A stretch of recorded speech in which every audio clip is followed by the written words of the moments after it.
मानते हैं हम, इसी बात को मैंने पहले भी ये बात कहा, मानते हैं कि पुलिस के सामने उसने मान लिया और पुलिस ने उससे लिखवा भी लिया। एक OGWS है, समझो सीधा सीधा वो मिलिटेंट है, फिर पुलिस ने उसको छोड़ा क्यों? पुलिस कैसे उसको छोड़ सकती है? एक बंदा अपना गुनाह कबूल कर रहा है, पुलिस उसको कैसा छोड़ सकती है? फिर तो सबसे बड़ी जो गद्दारी है वो पुलिस कर रही है। कठुआ डीसी ने जो है वो मैजिस्ट्रेट इंक्वायरी जो है इस पर बिठा दी गई है और उन्होंने कहा है कि जल्द से जल्द इसकी इंक्वायरी होनी चाहिए और जो रिपोर्ट बनती है वो मुझे सबमिट करवाई जाए।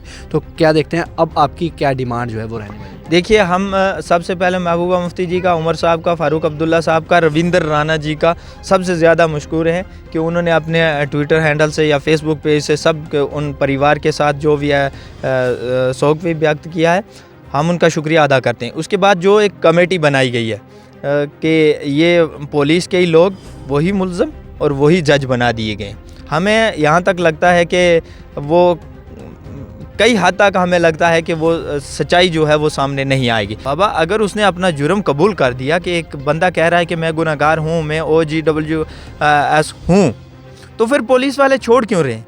सबसे पहले तो फिर उन पुलिस वालों को एंटी नेशनल में क्या बोलते हैं, बुक करना चाहिए ना, केस में करना चाहिए ना, उनको करना चाहिए ना। वो तो दोनों तरफ से, अगर वो था तो उसे छोड़ा क्यों, अगर वो नहीं था तो उसको इतना टार्चर क्यों किया गया? और कल उसके जनाजे पे, और अगर उसके परिवार की और उसकी बच्चियों की, उसकी माँ की, उसकी घरवाली की अगर कंडीशन देखी जाए ना, तो कोई इंसान तो इंसान है। वह पत्थर भी रो रहे हैं कि उसने ये मरते टाइम कोई भी झूठ नहीं बोलता है। अपना पवित्र जो मुकद्दस किताब है हमारी कुरान मजीद, उसको सर पर रख के जो बंदा कसम खा रहा है, और उसको कसम जब वो मर भी रहा है तो फिर उसको किस चीज़ का डर है? उसको पता है कि अब मैं ख़त्म हो जाऊंगा, लेकिन उसने ये कहा कि लोगों को इस चीज़ का यकीन रहे कि मैं इसमें मुलफ़्फ़ज़ नहीं हूँ, मेरा मिलिटेंटों के साथ कोई लेना देना नहीं है। और वो कसम ये भी खा रहा है कि मैंने तो लास्ट जज से मैंने होश संभाली है, मैंने देखे तक भी नहीं। अच्छा अशरफ जी, जिस तरह से उन्होंने कहा कि मैंने मिलिटेंट्स नहीं देखे हैं, लेकिन वीडियो में उन्होंने ये भी कहा है कि मुझे डर था पुलिस मुझे मारेगी और मैंने जो है वो कबूलनामा भी कर लिया कि मैं एक ओवरग्राउंड वर्कर हूँ और मेरा आतंकवादियों के साथ जो है मेरे तार जुड़े हुए हैं। इसमें कितनी सच्चाई है? मानते हैं हम, इसी बात को मैंने पहले भी ये बात कहा, मानते हैं कि पुलिस के सामने उसने मान लिया और पुलिस ने उससे लिखवा भी लिया। एक OGWS है, समझो सीधा सीधा वो मिलिटेंट है, फिर पुलिस ने उसको छोड़ा क्यों? पुलिस कैसे उसको छोड़ सकती है? एक बंदा अपना गुनाह कबूल कर रहा है, पुलिस उसको कैसा छोड़ सकती है? फिर तो सबसे बड़ी जो गद्दारी है वो पुलिस कर रही है। जिस तरह से आप सभी को पता है, परसों बिलावर के इलाके में एक युवक ने आत्महत्या कर ली और पुलिस पर आरोप लगाए कि मुझे जो है वो पुलिस कस्टडी में बुलाया गया और प्रताड़ित किया गया, जिसके बाद जो है वो उसने जहर खाकर युवक ने अपनी जान दे दी। पुलिस का कहना था कि वो जो है वो OGW है, जो युवक है, और उसके तार जो है वो पाकिस्तान और अन्य देशों से जुड़े हुए हैं और वो कहीं ना कहीं आतंकवादी गतिविधियों का जो है वो कहीं ना कहीं उसमें उसका हाथ जो है वो रहता है। अब जो परिवार वाले हैं, जिस युवक ने अपनी जान दे दी है, क्या डिमांड जो है वो इस वक्त करना चाहते हैं? क्योंकि कल हमने देखा बिलावर में जो है वो परिवार वालों ने काफ़ी ज़्यादा उनमें आक्रोश था और पुलिस पर जो है वो आरोप लगा रहे थे। आज हम परिवार वालों के पास से इनसे जानते हैं। सर, सबसे पहले क्या नाम है आपका और क्या डिमांड जो है आपकी रहने वाली? आप देखते हैं कि 2 दिन पहले मखनदीन के साथ जो हुआ वो नहायत ही नाकाबिले बर्दाश्त है, और आज हम सबसे पहले उसकी मग़फ़िरत के लिए दुआ करते हैं कि अल्लाह रब्बुल इज़्ज़त उनको जन्नतुल फ़िरदौस में आला मुकाम नसीब अताए सब की तरफ से, और उसके जो अहले खाना उसको सब्र जमील अता फ़रमाए। उसके साथ साथ आप देखते हैं कि मखनदीन को और उसके वालिद साहब को पुलिस स्टेशन में बिलावर में बुलाया गया और उसे इतना टार्चर किया गया, इतना मारा गया कि हद से ज़्यादा, और उसके वालिद साहब को फिर छोड़ दिया गया। और मखनदीन जो है उनको पुलिस अपने पास ही रखती है, और न जाने किस वक्त उसको इतना मारा कि हद से ज़्यादा। वो कह रहा है कि इतना, पुलिस वाले कह रहे हैं कि डंडे से मत मारो, लातों से, गूसों से उसको मारा गया, यानी जिसे कहते हैं अंदरूनी मार दी गई उसको, और फिर उसको उससे लिखवाते हैं कि इसने अपना जुर्म कबूल कर दिया। बाबा, अगर उसने अपना जुर्म कबूल कर दिया कि एक बंदा कह रहा है कि मैं गुनहगार हूँ, मैं OGWS हूँ, तो फिर पुलिस वाले छोड़ क्यों रहे हैं? सबसे पहले तो फिर उन पुलिस वालों को एंटी नेशनल में क्या बोलते हैं, बुक करना चाहिए ना, केस में करना चाहिए ना, उनको करना चाहिए ना। वो तो दोनों तरफ से, अगर वो था तो उसे छोड़ा क्यों? अगर वो नहीं था तो उसको इतना टार्चर क्यों किया गया?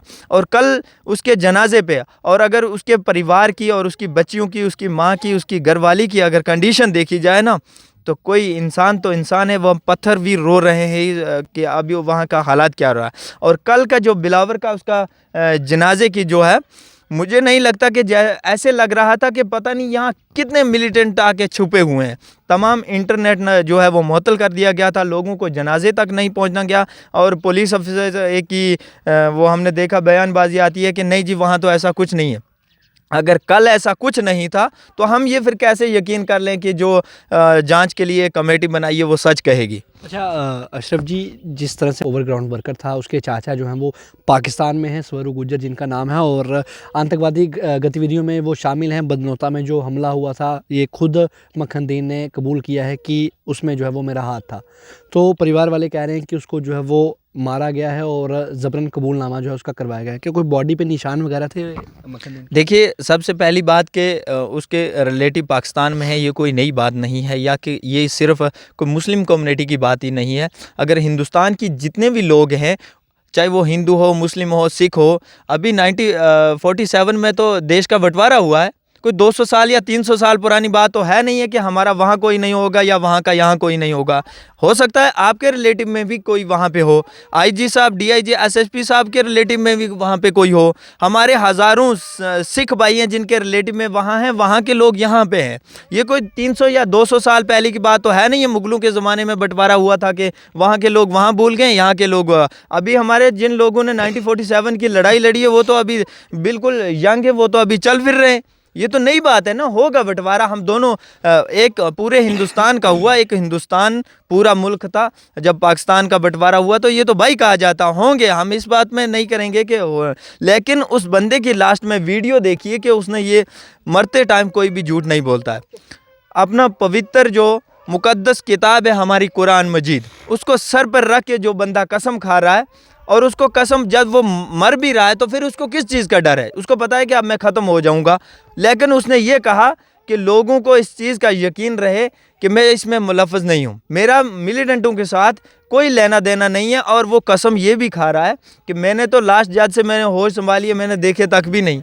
अच्छा अशरफ जी, जिस तरह से उन्होंने कहा कि मैंने मिलिटेंट्स नहीं देखे, लेकिन वीडियो में उन्होंने ये भी कहा है कि मुझे डर था पुलिस मुझे मारेगी, और मैंने जो है वो कबूलनामा भी कर लिया कि मैं एक ओवरग्राउंड वर्कर हूँ और मेरा आतंकवादियों के साथ जो है मेरे तार जुड़े हुए हैं।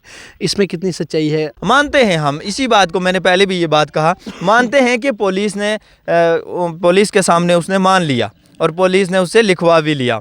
एक OGWS है, समझो सीधा सीधा वो मिलिटेंट है, फिर पुलिस ने उसको छोड़ा क्यों? पुलिस कैसे उसको छोड़ सकती है? एक बंदा अपना गुनाह कबूल कर रहा है, पुलिस उसको कैसा छोड़ सकती है? फिर तो सबसे बड़ी जो गद्दारी है वो पुलिस कर रही है। कठुआ डीसी ने जो है वो मैजिस्ट्रेट इंक्वायरी जो है इस पर बिठा दी गई है, और उन्होंने कहा है कि जल्द से जल्द इसकी इंक्वायरी होनी चाहिए और जो रिपोर्ट बनती है वो मुझे सबमिट करवाई जाए। तो क्या देखते हैं अब आपकी क्या डिमांड जो है वो रहने वाली है? देखिए, हम सबसे पहले महबूबा मुफ्ती जी का, उमर साहब का, फ़ारूक अब्दुल्ला साहब का, रविंदर राणा जी का सबसे ज़्यादा मशकूर हैं कि उन्होंने अपने ट्विटर हैंडल से या फेसबुक पेज से सब उन परिवार के साथ जो भी है शोक भी व्यक्त किया है, हम उनका शुक्रिया अदा करते हैं। उसके बाद जो एक कमेटी बनाई गई है कि ये पुलिस के ही लोग वही मुल्ज़म और वही जज बना दिए गए, हमें यहाँ तक लगता है कि वो कई हद तक हमें लगता है कि वो सच्चाई जो है वो सामने नहीं आएगी। इसलिए तमाम लोगों की और हम जुडिशल इंक्वायरी की हमने मांग की है, दूध का दूध और पानी का पानी हो जाएगा। तो ये थे हमारे साथ मखनदीन के रिश्तेदार हैं। इन्होंने कहा है कि हमें जो है वो जुडिशियल इंक्वायरी की इन्होंने डिमांड की है कि जुडिशियल इंक्वायरी जो है वो होनी चाहिए। हालांकि डीसी कठुआ ने एक कमेटी फ्रेम की है, मैजिस्ट्रेट इंक्वायरी जो है बिठाई है, लेकिन इन्होंने कहा कि जुडिशियल इंक्वायरी जो है वो होनी चाहिए। और कठुआ से सिद्धार्थ शर्मा, अर्ली टाइम्स के लिए।